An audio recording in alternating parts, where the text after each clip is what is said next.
Hello and welcome to this week's episode of Q on Q. Whether you're a return listener or tuning in for the first time this week, welcome. I'm glad you have chosen to tune in to today's episode. When I was younger, I had a lot of role models. My mother, who, after my father's passing when I was 11, worked her tail off to give me everything that we needed. I wanted to be able to provide for my kids someday too, like she did for me. Then there's my elementary school band director, Mr. Dezzuti, who to me was the image I had engraved in my head of what a teacher should be. Knowledgeable, kind, yet firm, and pushing me to be better. I wanted to be a teacher just like that someday. And I've had pastors I've studied under who I've watched week after week get in front of small groups and large groups and bring a word with little to no notes and a depth of knowledge that I someday longed to have. I wanted to speak like that someday in front of people. Then there's Winnie Cooper. Yes, I'm referring to the character from the old ABC series The Wonder Years that was on when I was growing up. She was a dream girlfriend for a lot of boys my age. I thought, wow, someday I want to have a girlfriend just like that. You know, all these things put pictures in my mind. All of them gave me an image of what was supposed to be or what I thought was supposed to be. There were times that life was hard, but when isn't life hard for a teenager? We have tons of influences on our lives. You know, not just the people and the experiences I already mentioned, but our favorite actors, the latest popular bands and singers, whatever celebrities were headlining news that week and their must-haves and their new adventures. Everyone experiences literally thousands of times in their lives when they look at something or someone and think, that's how it's supposed to be. That's how I want to be. Oftentimes, they're images that leave a long-lasting impression on us of the way it is supposed to be. But just as many times, if not more, those items leave a fleeting desire to be caught up in the feeling of wow. I want you to picture it. We're in a boardroom in New York City. The room is full of TV executives, producers, writers, directors. They're doing some planning for the upcoming TV season, and they go back and forth with ideas and storylines and characters and themes. The entire goal of their session being to come up with some brand new successful blockbuster that's a sitcom or a dramatic series or something that will capture large audiences and serve to anchor viewers to their network for the whole evening. I can picture one of them in the meeting saying, "So, what's going to be the next big thing?" Growing up, there were a lot of times I felt like whatever the next big thing was, I had to have it or be it. You know, the entire time I was growing up, it could have been the latest fashion or having a CD player. And yes, for those of you hearing this who are young enough to not remember when we didn't have CDs, we didn't always have them. Or even have my own TV in my room. You know, most of the kids when I was growing up were showered with these things, and it gave me an image of what it seemed like to have the next big thing. I'd see one of my friends with the latest pair of Air Force Ones, and they looked so happy to show them off. But then a few days later, they were just another pair of shoes. I'd hear a friend talk about some new Atari game or Nintendo game they got and how awesome it was and how they binge played it for days, and then a few days later, it was just another game, and they moved on to something else. But despite what seemed temporary, there was always that part of me that wanted to have what seemed to be that next big thing.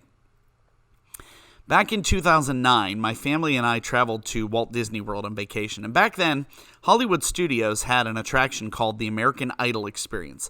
I'm sure many of you are familiar with the TV show American Idol, where young singers audition to impress judges, pull in tons of fans, and hopefully win money and a big recording contract. And while the premise of the show has its debaters, my experience that day was awesome and something I'll never forget. Once I got past the audition, I was given a slot to sing in a show against two other people, and the process to prepare was very detailed. You got time with a vocal coach, time in makeup, pampered with treats and snacks, and when it was my turn to sing, I stepped out on stage. I'm pretty sure there were a couple hundred people in the audience, maybe more. I think the venue held over 1,000, and I heard my name called, and I stepped out onto the stage to sing. You know, a lot of the actual performance is kind of a blur other than the pictures I remember looking at, but this is what I do remember. The sight of the bright lights, the sound of the thunderous applause, the huge backing track and vocalists performing with me, and I thought to myself, is this what it's like to be a star? Well, after the audience vote, I actually won my show and got the chance to sing in the finals and did the whole process again a few hours later in the day. And I didn't win the finals show, but I remember coming out of the venue and a little girl running up to me and asking for my autograph. Here I was, a guy from a town nobody had heard of, 1,000 miles away, bending down to give a starstruck kid my name on a piece of paper. She was so excited, and I was excited to give it to her. And I remember somebody else at the show coming out and turning out to be from a town not far from ours, and they said, "We sure hope we get to hear you sing again." So was this what stardom felt like? Could this 15 minutes of fame become something more? Could I do this on the real show and go on to become a mega star? Could I be the next big thing? I'll be honest and say those thoughts floated in my head for a little bit that day. What made wanting to be the next big thing so appealing? Why is it something we always seem to want, something we'll seem to do whatever it takes to get? Is it popularity? Is it grace in the public eye? Is it thinking that having the next big thing makes us somehow better or more important? Well, fast forward to today. I need to be honest with you in saying that I've had those thoughts and feelings sometimes in coming up with ideas for this podcast. I started because of a divine push that I put off for too long, and my first episode came very clearly and very quickly. And at first, I started to plan weeks and weeks ahead. As soon as ideas would come and scriptures would come and book titles and sermon ideas, but a few weeks in, I got stuck. I had all my notes ready to go, and I had just recorded the whole episode and was about to publish it, and the entire day I felt unsettled. I knew that what I recorded was not what I was supposed to put out, so I took a step back, spent time in prayer to release that unsettling feeling, and admit that I needed to be the vessel I'd been called to be. And then the words came, and the topics came, and I realized I was doing this podcast for me more than anything else, not to serve myself, but to help open my eyes to the reality that too long I'd been doing things my way. The human side of me longs for thousands of weekly listeners, tons of positive comments, and seeing this podcast as one of the most downloaded things on the internet. It would be super easy to sit back and say, well, it's not getting listened to a whole lot yet. Is it really worth me putting in all the effort to put this together each week? Almost like I'm looking for that weekly will to keep recording. It's still new, and the listeners are still few, though growing, but I've learned to lean on the fact that God has called me to do this.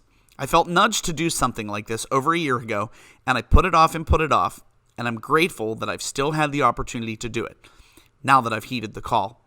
And I've learned that I really need to rely on inspiration from the Holy Spirit to bring topics and scriptures just for the right time in the right place. I'm sure you've heard the phrase, man plans, God laughs. Well, in the midst of serving out what I was called to do, I got starry-eyed. I let compliments drive my ego. I let likes and streams turn into what I thought was some sort of personal validation. I had moments of wanting to be the next big thing, in the earthly sense, and quickly realized that God had indeed destined this to be the next big thing for me, but in a completely different sense. Let me explain. In society, we're always looking for the next big thing. Even when we don't want to admit it, we are. We're looking for that latest iPhone, the newest clothing line, cars with the latest gadgets, vacation destinations with every amenity, things that call out to us, you need me. But here's the truth about all of it. Next big things like that almost always promise more than they can deliver. Sure, they're fun for a little bit, but we soon discover that they couldn't live up to the hype. They don't give us all that they promised: popularity, excitement, fulfillment, security, happiness. The day after getting that new car and driving it around town to show everyone, nothing else has changed. The car didn't change the person we were. It just branded us in new packaging for a time being and gave us something to talk about with our friends. As somebody who teaches technology, I always talk about things that are new, things that are better, things that help us improve, things that are supposed to make life easier. The phrase, the next big thing, is how advertisers and all of the product producers behind them stay in business. That's completely by design. If anything, we're now bombarded with more big things at once than we can handle. And it doesn't help that today's new smartphone is outdated tomorrow, or that today's fashion tastes change faster than the news headlines. When we hear the phrase, the next big thing, we believe it's something we need to go after, something we must obtain. But while we feel the next big thing is something that'll make us better, in reality, the job of those advertisers and producers is to make people feel, I dare say, inadequate, insecure, uncertain, or needy. They make us feel like we need what they have. It's really a want. And they focus our attention on what we don't have rather than what we do. We have more brands, more gadgets, more options, more next big things than ever before. But the truth is, none of them truly satisfy us. We tie our happiness to what society defines as the next big thing, and that often leaves us knotted in frustration every time. We're always chasing something that seems to slip through our fingers, leave us elated for just moments, and then we continue to long something else and still be disappointed and needing. So when society continually tells us that the next big thing is going to fix all our problems, solve all our issues, and give us everything we need, how are we supposed to respond? Well, first, I'm not here to get into a political, financial, or business discussion or argument with you. Everybody's entitled to their opinion, and I'm not about to debate it with you. But I want to share a little about my experiences and perspective on some of these next big things in my life, in the hopes that they can help you shape your definition on it. When we look at how the world has defined the term the next big thing, we most often think of a physical item, something we can acquire, or a person, and we try to quantify or give value and measure to what we define as big. What we often overlook is that God has promised us, and it's documented all through the scriptures, by the way, that the next big thing is always readily available to us. And to be very honest, the next big thing usually comes out of ordinary circumstances and ordinary people that God turns into extraordinary experiences and gifted leaders and teachers. It really all centers around trust and having faith, the kind of faith that God has put you in a place for a purpose, and when He calls you into something or calls you somewhere or gives you a new direction, that you're obedient to it. We all have a calling in our life. We're all called to give and serve in our calling and use the gifts and talents that have been bestowed upon us. A lot of times in the human sense, we don't truly comprehend or allow ourselves to grasp the full development of how God may shape a situation or a place or a circumstance. Let's say God calls you to serve in a very public leadership role. Or, like in my case, you feel He's preparing you to have a podcast to reach people all over the world. Well, reaching that result isn't immediate for everyone. On our own, we often expect that if God is taking us there, He's taking us there directly, and sometimes quickly. And sometimes that does happen. But how many times are there other steps along the path? Other positions, other places we must go, other things that we must be obedient in doing before we ultimately reach where we're being taken. And listen when I say I'm not referring to an end result here. There have been times when there's been growth, times where there's been decline, times of joy, times of heartache. During the good, we don't seem to question what God has called us to do. But when things get rough, we wonder if we should bother staying put in the hard places. Through it all, when we follow the path God has laid before us, He gives us everything we need. And sometimes they seem to be ordinary parts of life, and we take them for granted. But they are ordained well in advance. What we shouldn't do is allow what seems like stardom or what's momentary success or popularity to cloud our true vision. In John 10:10, it says this in the Amplified Version. The thief comes only in order to steal and kill and destroy. I came that they may have and enjoy life and have it in abundance to the full till it overflows. Sometimes I think the things our society identifies as the next big thing will savor and cherish fame and position. And that makes it seem like material wealth is what's most important. But in that scripture, Jesus wasn't making an empty promise. And He wasn't just referring to the rewards we would get in heaven someday. When we trust Him for our needs, He offers us more of an abundance than we could ever need right now. We need to know and trust and understand that we can rely on Him regardless of the circumstances, the emotions we're feeling, the environment we're in, or the people we're around. With God, there's always more. And unlike what our society identifies as the next big thing, the fulfillment in knowing God, and when we step out in our faith, it never disappoints. It may not be what we expect, but from my experiences, I found that what God has in store for me and for all of us is always better than anything we can strive to be or attain on our own. Every time we encounter something new in God's plan for us, some new position or new opportunity or some season of elevation, do we assume that this is the big thing we've been waiting for? Or do we lean into what God has given us, follow His guidance, and take that next leap of faith towards something we could never have dreamed or accomplished on our own? Proverbs 3, 5, and 6 says this, and this is the English Standard Version. Trust in the Lord with all your heart, and do not lean on your own understanding. In all your ways acknowledge Him, and He will make straight your paths. So how do we know what more God has in store for us? How do we grow closer to Him and make sure we're following the path He has for us? How do we know when the next big thing is directly in front of us? Well, we can become more than we ever dream when we discover the limitless, unpredictable, overflowing life when we allow that more that God has in store for us. When we give, we love, we serve, we honor, we follow, doors are opened up. Paths are made straight, lives are transformed, miracles, signs, wonders take place. It's not about accumulating stuff. It's about recognizing the absence of joy, peace, and satisfaction when we rely on that stuff rather than God's richest blessings for us. And what He has for us, though it may look different season to season, is really quite constant. We're reminded of this in Hebrews 13:8. This is the NIV version. It says, Jesus Christ is the same yesterday and today and forever. And most certainly, the next big thing will never appear in the way, the format, or even very likely the environment we expect it to. We might go through 100 steps to get where God has called us, and those 100 steps were all part of His plan. But too often we want to shrug them off or deny that it's part of the process, sort of like getting that free pass to move around the game board instead of having to wait until we take enough turns to get there. When we face obstacles, we're able to grow and learn. And at times we feel like we're swimming upstream while others just cut through with a powerboat. But as we swim, we grow stronger.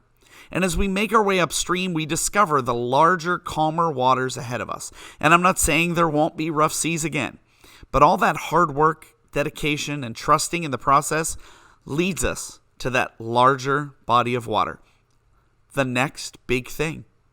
Our obedience in small things prepares us for what lies ahead. It started back when I gave my life to Christ at 17. I agreed to allow Him in my life and agreed to follow whatever He called me to do. No, my circumstances didn't change overnight. I was a high school kid with the same friends and a lot of the same thoughts. And, there hasn't been times I haven't strayed away and repented and returned to the path He's called me to. But even though the circumstances didn't seem to change right away, there was one big thing that did, and that's what really mattered. I realized God forgave all my sins, wanted to have a personal relationship with me, and had a special purpose for my life. In the past 27 years since I gave my life to Christ, God has taken me through many seasons, many events, many opportunities that still boggle my mind. And I know that what He has in store for me in the future, if I'll let it, will always be the next big thing. His path for us doesn't reach a dead end. It doesn't even reach an end point. He always has more for me. And just like the societal phenomenon of the next big thing, God always has more in store for us. But there's one big difference. With the world's definition, we often settle for emptiness after chasing something that truly can never satisfy us. But we have the opportunity to experience the fullness of God in every area of our life when we allow Him to lead us into the next big thing He has in store for us. Well, that's our show for this week. Thank you for tuning in. Thank you for supporting this adventure and for listening along. Next week is the week before Easter, and we'll be taking a look at the event that changed history. I really do appreciate you taking time to tune in. Thank you again for listening, and we'll see you back here next time when we'll have more for you on Cue.